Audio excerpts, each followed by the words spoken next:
अस्सलाम वालेकुम दोस्तों, आवां जो पंहिंजो अली हसन चढ़ ज़हर ज़िंदगी जो डॉक्टर है। अवां ॾिसी रहिया आहियो मुंहिंजो यूट्यूब चैनल अली हसन चढ़ फैंस। दोस्तों, अॼु असां ॻाल्हि कंदासीं तकरार ड्रामो जेको आहे उनजी रिकॉर्डिंग जेका शुरू थी चुकी आहे उन बारे में।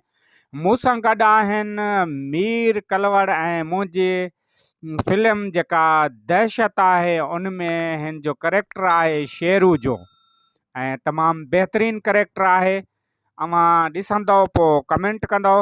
असां वञूं पिया जेको तकरार ड्रामे ते अव्हांखे ॿुधाइण त हुनजी रिकॉर्डिंग कॾहिं शुरू थींदी, कीअं ऐं छा थियो आहे मसइलो उन बारे में। उन खां पहिरियों अव्हां मुंहिंजे हिन चैनल खे सब्सक्राइब कयो, लाइक कयो, कमेंट कयो ऐं दोस्तनि ताईं शेयर कयो।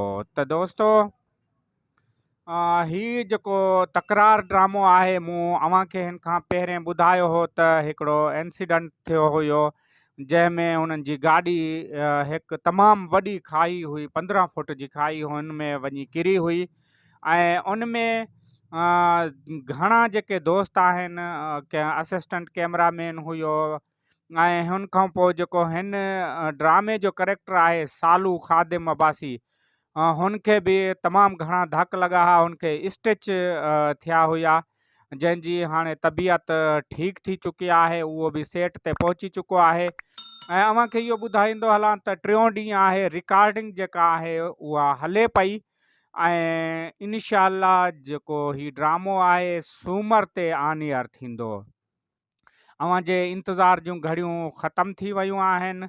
हिन ड्रामे जी बाक़ाइदा रिकॉर्डिंग शुरू थी वई आहे, ENG वग़ैरह बि पहुची चुकी आहे ऐं जेके सीन आहिनि घणा फिल्माइजी चुका आहिनि।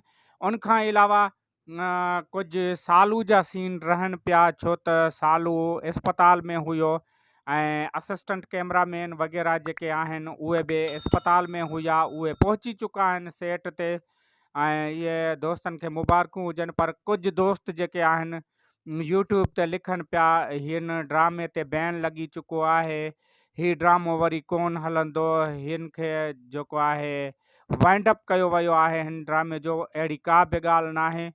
हाणे इंशाअल्लाह तकरार ड्रामो जेको आहे उहो सूमर ते हलंदो। मां दोस्तनि जो शुक्रगुज़ार आहियां जेके मूंखां कॉल करे पुछनि पिया। हालांकि मां हिन ड्रामे में कम बि कोन कयां पियो, पर अव्हां पिरी प्यारनि जूं इहे मोहबतूं आहिनि, अव्हां पिरी प्यारनि जो इहो प्यारु आहे जेको मूं सां हमेशह राब्ते में हूंदा आहियो ऐं छो त असां बि उन सिंध TV जो हिसो आहियूं ऐं हिन में असांजो जेको ड्रामो हुयो ज़हर ज़िंदगी हुन में कमु कयोसीं। इनशाअल्लाह अॻिते बि अहिड़ा प्रोजेक्ट ईंदा ऐं असीं हुननि में कमु कंदासीं। पर दोस्तनि खे ॿुधाईंदो हलां त जेको मुंहिंजी फिल्म आहे, मुंहिंजी पहिरीं डायरेक्शन में फिल्म आहे दहशत, उहा बि अनक़रीब अचण वारी आहे। अव्हांजे इंतज़ार जूं घड़ियूं ख़तमु थियण वारियूं आहिनि। दोस्त घणा मूंखां हिन बारे में पुछनि पिया त ही फिल्म कॾहिं ईंदी ऐं हिन जो प्रोमो जारी थी चुको आहे। दोस्तनि खे इहो ॿुधाईंदो हलां त फिल्म एडिटिंग में आहे ऐं अनक़रीब जेका ही फिल्म अची वेंदी ऐं अव्हां ॾिसी सघंदो। हिकु तमामु बहितरीनु फिल्म आहे, तमामु बहितरीनु करेक्टर आहिनि ऐं तमामु बहितरीनु अदाकार आहिनि हिन में ऐं तमामु जल्द ॾिसी सघंदो। ऐं जेको तकरार ड्रामो आहे उहो हिन वक़्तु हुनजी रिकॉर्डिंग शुरू आहे। हुन जा सीन जेके आहिनि हुन में फिल्माइजनि पिया ऐं नयूं इंट्रियूं बि हिन ड्रामे में थियूं आहिनि। असद कुरैशी आहे, उनखां अलावा ॿिया दोस्त बि अचनि पिया। पर ही ड्रामो अञा जेको आहे तमामु बहितरीनु थियणु पियो वञे। हिन ड्रामे जा जेके हाणोका सीन हूंदा उहो हिकु ज़बरदस्त सीन हूंदा ऐं उन्हनि में जॾहिं असद कुरैशी जी एंट्री थी आहे त अव्हांखे ख़बर आहे ही जेका एंट्री आहे शेर ख़ान जी, छो त असद कुरैशी जो हिन ड्रामे में नालो हूंदो शेर ख़ान ऐं हू जेको आहे टक्कर खाईंदो पंहिंजो नवाब ख़ान सां, छो त नवाब ख़ान जे टक्कर जे लाइ हिन खे घुरायो वियो आहे ऐं हीउ ड्रामो हिकु नए मोड़ ॾे वञे पियो। पर मां अव्हांखे इहो ॿुधाईंदो हलां त हीउ ड्रामो जेको आहे ज़हर ज़िंदगी खां पोइ ॿिए नंबर ते हाणे टॉप ते वञे पियो।